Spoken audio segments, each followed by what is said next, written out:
சார்ஜி Atlanta Saravana கண்ணு என் நாய் எச்சு வேலை குடித்த நாய் எச்சு வேலை குடித்து வளர்ந்தேன் எங்கள் அம்மாட்ட. உனக்கு அமெரிக்காவில் போய் 50 லட்சம் வந்து அப்பன் செத்த 5 கோடி எழுதி வாங்கினோன்னே உனக்கு வந்து அவ்வளோ திமிரா எல்லாம் மனசாட்சியாக இல்லை, மனசாட்சியாக இரு. கடவுள் பொட்டு இப்படி அடிக்கும் வரும், அப்படி அடித்தோன்னாக்க அடிச்சிடும் வாழ்க்கை. ஒரேடியா பைசா வருது 50 லட்சம் நல்லா இருந்துடும்னு ரொம்ப ஆடாத. என்னப்போ நாங்கள் வந்து பாவம் பண்ணியிருக்கோம், நீ கொஞ்சம் புண்ணியம் பண்ணிடல, அதெல்லாம் கடவுள் கொடுத்துருவோம். நாங்கள் பாவம் பண்ணியிருக்கோம், நீ புண்ணியம் பண்ணியிருக்கோம், அதான் கடவுள் நல்லா வச்சுருக்கான்னு ஆடாத. நிரந்தரம் கிடையாது. 10, 11 படிக்கையில் மார்க் படித்து போட்டேன்னு வந்தேன். என் மற்ற அக்கா தஞ்சி வீட்டுக்கு போனேன்னா இப்போ ஸ்வீதான்னு அப்படி கொண்டாடுதெல்லாம் 10 லட்சம் வாங்கிட்டால அவள் வீட்டுக்கு போக வேண்டியது தானே, என் வீட்டுக்கு எதுக்கு வந்தேன்? அன்னைக்கே மார்க் குறைய இருக்கணும், அன்றைக்கி சாகன்னு சொல்லியிருக்கணும். நீ எப்போல போயிடலாம். செத்து இருந்தால் நல்லா இருந்திருக்கும், அந்த சொத்தை நாங்கள் பிரிச்சுருப்போம், நீ செத்து போயிருப்ப. பாசமான தம்பி போயிட்டான், எல்லாத்தையும் சினிமா கூப்பிடுத. என்னைய கூப்பிடல, அவ்வளோ உனக்கு இதாகிட்டோ ஏன் கூப்பிடல அப்படின்னா சொன்னேன். அதுக்கு உயிரோடு இருக்க தம்பி பாசம் இல்லைன்னு செத்தான்னு அர்த்தம். செத்த தம்பி உயிரோடு இருக்கான் பாசத்தில். இல்லைன்னு இருக்குது தலையில் முதுகில் செருப்பு கழட்டி வச்சு சமயபுரம் மாதிரி ஜெயபாலன சமூகம் சாப்பிட்டோன்னா நான் சோபனை மறுநாள் 10 லட்சம் காரணம் ஒருங்கிட்டா பாம்பு 20 பாம்பு கூட வாழ்ந்தேன் தோட்டத்தில். எனக்கு கொத்தவானா கொத்தாது. மாடு எல்லா தெய்வங்களும் இருக்கும் மாட்டில். உன் மாட்டை பாம்பு குத்தி செத்துச்சா? என் நாய் மனுஷ தன்மையில் இல்லை. பிள்ளையார் குளத்தில் அப்போ 8 லட்சம் கொடுத்தான், கோயிலுக்கு 7 லட்சம் தெருவாக கொடுத்துட்டான்.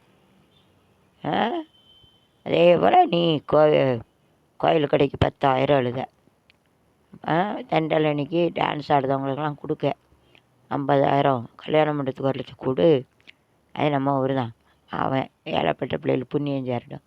அதே போல் அக்கா தங்கச்சி அம்மா அப்பா செத்து 5 கோடி எழுதி தின்னல, ஒத்தையில் தின்னல. இல்லை நானே MSc maths BEd MEd MPhil எப்பா பாவம் தான். கம்மியால் வருஷத்தில் 15 பவுன் கட்டினேன். அதாமல தப்பு பண்ணேன். அதான் அக்கா தங்கச்சியும் 15 பவுன் வாங்கிட்டு போச்சு. தப்பு பண்ணிட்டேன். 100 பவுன் நகை வாங்கிட்டு வசதி அப்படி காரு வசதியாக போல் இருந்தேன்னா என் அக்கா தங்கச்சி நல்லா இருந்துடும். நீ களை வெட்ட போயிருப்ப. அது என்னவா காலேஜில் படிச்சிருப்பேன். நண்டி வெட்ட நாய் ஆடாத. ஏரோப்ளைனில் போகிறேன்னு ஆடாத. காரில் இல்லை சைக்கிளில் போகிற விழுந்தாலும் கூட பிழைச்சிருவா. ஏரோப்ளைன் மூடி இருக்கும், தண்ணியில் முன்னா உள்ளே போயிடும், காப்பாற்ற ஆள் இருக்காது. ஏரோப்ளைனில் போகிற தரையில் விழுந்தான்னா அப்படி சுற்றி நூறாக உயிரோடு எரிஞ்சிருவான். செத்த பிறகு உடலில் இருக்க பிறகு உயிரோட. நீ நல்லவேனா அப்பா தோட்டம் உயிராக இருப்பார். அப்பாவை அதில் கொண்டு போய் சீத்தா தெருவில் விட்டாங்கனாக்கா தண்ணியில் விட்டாங்கனாக்கா விட்டுடலாம்.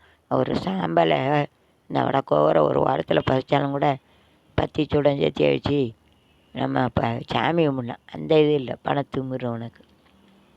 வேலைக்காரனை வச்சு விரட்டிச்சு ஒரு முதல்ல இருந்தால் ஒரு வேலைக்காரன் போய் அவன் நான் தொட்டு கும்பிட்டா ஏன் நோய் வரும்னு எல்லாம் பிள்ளை சேர்த்துட்டு சிங்கமாக தின்ட்டு எடுத்துட்டு எனக்கு ராஜாம்பரத்தில் வன பேச்சு இருக்கா, வனஜா மாதிரியா தடவை இல்லை என்கிட்ட சாப்பை வாங்கி நொறுங்குனியா பொருள் நொறுங்கிச்சா உன் காலு கையில் கடவுள் எடுத்துருவான். ரொம்ப காலு கை நீட்டுன்னு பேராசை போகிறோம். எப்படி திட்டுன்னு. இல்லை உனக்கு 2 பொண்ணு இருக்குது, நான் மூத்தவா. என் பாவம் பெரிய பிள்ளைக்கு பிடிக்கும், சின்ன தங்கச்சி பாவம் சின்ன பிள்ளைக்கு பிடிக்கும். நீ நல்லா இருக்குன்னு நினச்சிக்காத. அரசான் நண்டு கொள்ளுவான், தெய்வம் நின்று கொள்ளும். வேலைக்காரனை வச்சு விரட்டுதியோ, நீ அடித்து விரட்ட போனாக்கா வேலைக்காரனை வச்சு விரட்டுத. நல்லா திங்கானு பூவு குமார் இந்த கோயில் வீட்டில் கீழே வீட்டில் எல்லாம் 4-5 பேர் அங்கே போய் நல்லா திங்க. எண்ணெய் ஆட்டுதானோ ஒருத்தன் சொல்லுதான். பூ வந்து எண்ணெய் ஆட்டுதான். உனக்கு அப்படி உள்ளவன் தேவை. ஒரு 1/4 கிலோ மாங்காய் தேங்காய் 2 பிறக்கிறதுக்கு அவன் நீ தோட்டத்துக்கு வரக்கூடாது வா வீட்டுக்கு போகக்கூடாது பாவடிச்சு. என் நாய் எச்சிக்கலை நாய் உன் வீட்டுக்கு அவங்களாம் போகிறேன். அதனால தான் நீ என் வீட்டில் இருக்கக்கூடாமல் அடிக்க போய் தான் நான் நகையை வச்சு என் பிள்ளைகிட்ட என் வீட்டிலே 100 பேர் இருப்பாங்களே. நாய் எச்சிக்கலை நாய். ஒன்றை போல அண்ணன் தம்பி எவனும் இருக்கக்கூடாது. இருக்கதே வேஸ்ட்டு. அண்ணன் தம்பின்னு சொல்லி கேவலமாக இருக்குது. வெக்கம் பணம் பேய் நீ. அதானே அட்லாண்டா எரியுது. பணம் ஏரோப்ளைனில் போகிறோம்லாம் நினப்பான். இப்போ நமக்கு எவ்வளோ பணம் திமிரு. அவன் அம்மா அப்பா சாபம் அக்கா தங்கச்சி சாபத்தெல்லாம் வாங்கிட்டு போவோம். அதான் விழுந்து நொறுங்கி அதான் எரியுது. கடைத்தீ எப்படி அமெரிக்காவில் பற்றி எரியுது? பூரா வீட்டை பூரா திறந்து போடுதான். ஒரு ஒரு குதிரை யானை அதில் அம்மா இருக்க பெஞ்சு அது 10,000 ரூபாய்க்குள்ளது. நானாக தூக்கிட்டு வந்துருப்பேன். நான் எங்கள் அம்மாட்ட கேட்டு தமிழில் எல்லாம் தூக்குவேன். களவாணி இல்லைல்ல. வேலைக்காரன் சொல்லுதான், நீ இந்த வீட்டுக்கு போனால் அந்த வீட்டுக்கும் போகக்கூடாது, அவன் கண்ட்ரோல்லாம். அவன் தானே பிறந்தான் இளைய பெருமாளுக்கு, அவன் கண்ட்ரோலில் இருக்க. அவனை அடிக்க வேற போலீஸில் கம்ப்ளைண்ட் பண்ணிட்டோம்ல. நான் பயப்பட மாட்டேன். நீ போலீஸில் கம்ப்ளைண்ட் பண்ணால் நான் பண்ணுவேன். உன்னைய கூப்பிடுவேன், எஃப்ஐஆர் பண்ணுவேன். நீ அமெரிக்கா போக முடியாது. தெரியாது நினச்சிக்கிட்டியா? நீ ஒரு டிகிரி முடிச்சிருக்கல, பிஇ. நான் எம்எஸ்சி எம்எடி எம்ஃபில் இப்போ டீச்சருக்கு டீச்சர் வேலை பார்த்து நானே இடத்த விற்று ஏன் ஆம்பளை பிள்ளை படிக்க வச்சு எங்கள் அப்பா என் பெரிய மகனை நல்லா படிக்க வச்சு நல்ல நிலையில் தான்ல இருக்கேன். நீ பொட்டை பிள்ளை பெற்றிருக்க, நீ சொத்து சோகை வச்சுன்னா அடுத்தவன் இல்லை பொட்டை பிள்ளையா இருந்துச்சுன்னா அடுத்தவன் என் சொத்தை அப்படிக்கிட்டு கொலையே பண்ணிடுவான்ல. ஒரேடியாக பணம் பண்ணணும்னா ஆடாத. ஒரு ஒன்றும் இல்லாத போய் கூட அக்கா தங்கச்சிக்கு எவ்வளோ செய்கிறான்னு என்னத்தெல்லாம் செஞ்சுட்டேன். பென்ஷனு அதுவும் அவன் பேரில் எழுதிக்கிட்டேன். நகையும் அங்கே இருந்தால் உனக்கு தாயிருக்கும். எங்கள் அம்மா எனக்கு கொடுத்தா நான் கொடுக்க முடியாது யாருக்கும். எனக்கு வாழ்க்கையை வேலையும் நஷ்டமாக்குறேன் எங்கள் அம்மா அப்பா தான். நல்ல இடத்துல முடிச்சிருந்தா நானும் உன்னைய போல் நல்லா கை நிறைய சம்பளம் வாங்கி வச்சுருப்பேன். ஆனால் ஒவ்வொரு வருஷம் ஒவ்வொரு ஸ்கூலு நான் பட்ட வேதனை என்னைய வேதனைப்படுத்தினேன்னு அந்த